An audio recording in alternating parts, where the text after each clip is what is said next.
আসসালামু আলাইকুম ফ্রেন্ডস, কেমন আছেন সবাই? আশা করি ভালো আছেন। তো আপনাদের মাঝে আবারও একটা শিক্ষণীয় নতুন ভিডিও নিয়ে চলে আসলাম। এটা engine flush oil Apache RTR গাড়িতে ভরবো আমরা। মোবিল চেঞ্জ করে দিয়েছি। চেঞ্জ করার পরে এটা ঢুকিয়ে দিতে হয়, যে 3 মিনিট চালাতে হবে। প্যাকেটের গায়ে লেখা আছে যদিও, তারপরে বলে দিলাম। এই যে বড়ো ভাই আমাদের খুলে দিচ্ছে, এখন ঢুকিয়ে দেবো। এই যে সেম একবার পানির মতো, ঘাবড়ানোর কিছু নাই। 3 মিনিট চালালে আশা করা যায় একবার ইঞ্জিনের ভিতরে যা ময়লা আছে বের হয়ে যাবে। আমরা এখন বাইকটাকে স্টার্ট করে দেব।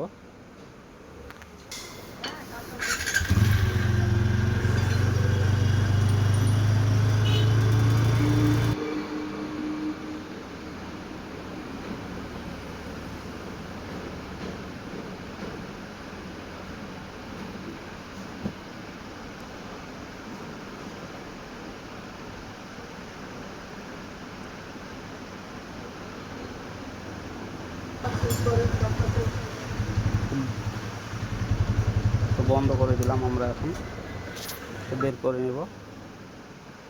দেখতে পাচ্ছেন খুব একটা ময়লা ছিল না। ফিল্টারটা সহ চেঞ্জ করে দিয়েছি, ফিল্টারটা নষ্ট হয়ে গেছিলো।